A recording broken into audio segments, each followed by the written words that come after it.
The nation of Russia is threatening to ban YouTube. That's right. In this video, we're going to take a look at the latest showdown between YouTube and Russia. We're going to see how this is not the first time these two giants have faced off. And stick with me to the very end of this video where I'll show you how this clash is but the latest in a growing worldwide trend known as Techlash, which promises to push back against the power of big tech once and for all. You're not going to want to miss this. Greetings, everyone. Dr. Steve here with you. Great to be with you. As always, I am your daily fake news antidote. As each and every day, I provide patriotic analysis to help you to think better so you can feel better in these crazy and turbulent times. So make sure to smack that bell and subscribe button. Before we begin, if you are looking to lose a few lbs, you're going to love Keto Elevate if you want the benefits of elevated ketone levels, but without actually having to do all the difficult parts of the keto diet, cutting out all the carbs and breads and the like. You'll want Keto Elevate. I've used it myself. Tastes great, curbs my appetite for hours. And if you click on that link below, you can get your very first shipment of Keto Elevate on its way to you right now at a whopping 51% off the regular price. So don't wait. Click on that link below and reap the rewards that Keto Elevate can bring to your life today. All right, gang, let's dive right in here. We got a fascinating development in the realm of Techlash. It's being widely reported that the Russian Federation is threatening to ban YouTube in retaliation for YouTube's blocking two German-language channels managed by the Russia Today broadcast network. Russia Today is a global network that has outlets in a number of countries, including Germany, but as part of YouTube's ban on so-called COVID misinformation, two German channels owned and operated by Russia Today have been shut down after violating YouTube's TOS, their terms of service. As a result, Russia's communications ministry has issued a letter to Google demanding, quote, that all restrictions on YouTube channels RTDE and Der Verlender Patriot, operated by the Russian media outlet Russia Today, be lifted as soon as possible. If they don't, the official communication made clear that Russia may indeed ban YouTube outright and or fine Google if the channels are not fully restored. YouTube issued a statement to the German news outlet Deutsche Welle, or DW, that it does not allow content on its platform that, quote, contradicts local health authorities or the World Health Organization's medical information about COVID-19. Now, if you don't know, this ban on the two German channels follows recent disciplinary measures taken against Sky News Australia by YouTube, which I know many of you enjoy. YouTube banned them from posting new videos and live streaming on YouTube for a week after violating the platform's TOS with regard to COVID. And ironically, just last month, the chief executive of YouTube, Susan Wojcicki, reiterated YouTube's commitment to free speech as a, quote, core value of the company, and that their TOS was fully consistent with that value. So, needless to say, Russia is not buying it, and as of today, the government is threatening to ban YouTube outright unless the channels are reinstated. Now, this is not the first run-in that YouTube has had with the Russian government. I did a video a few months back on a Russian court ordering Google to restore the YouTube channel of the conservative Russian Orthodox TV outlet known as Tsargrad. Now, back in July of last year, YouTube permanently blocked the Tsargrad channel, citing one of the strangest excuses imaginable.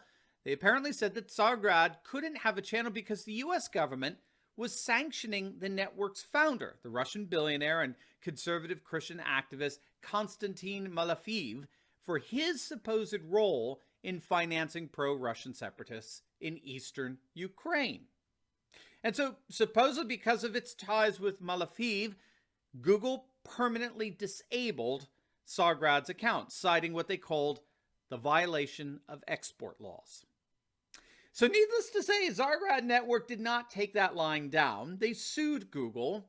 They took them to Russian court, and the Russian court found in their favor. They won their case.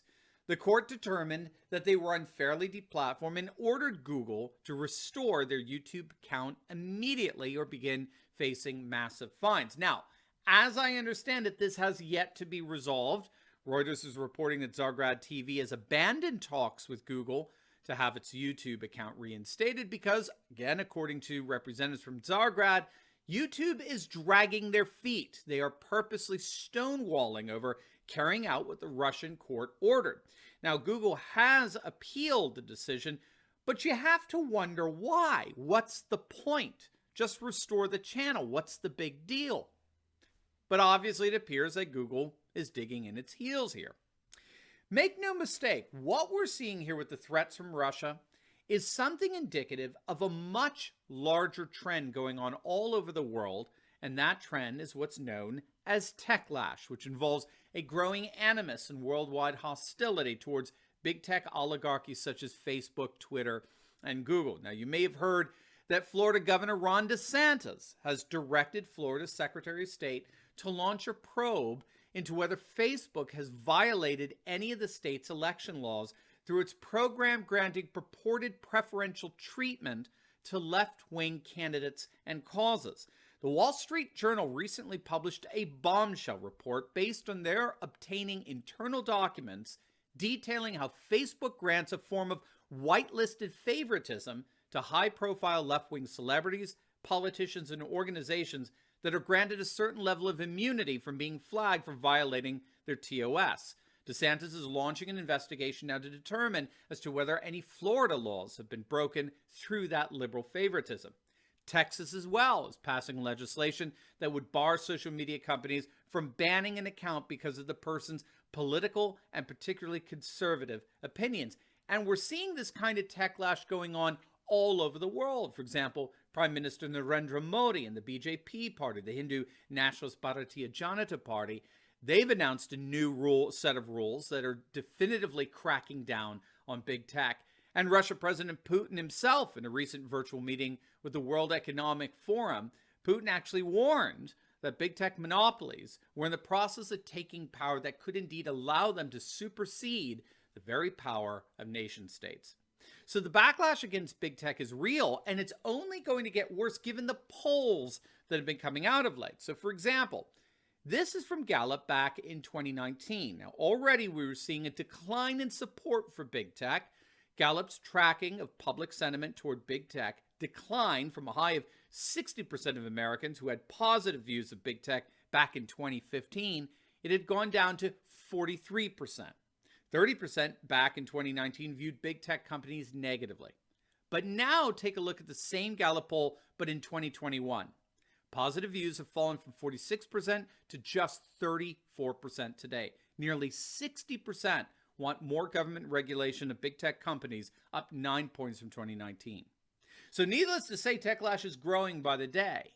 And the clash between YouTube and Russia is but the latest in what promises to be a growing clash between big tech and more governments in the days ahead. Now, before you go, you will definitely want to check out my latest video on the Arizona audit. We're now seeing calls for arrests and decertification absolutely surge. You're not going to want to miss it, so make sure to click on the link, and I'll see you over there. God bless.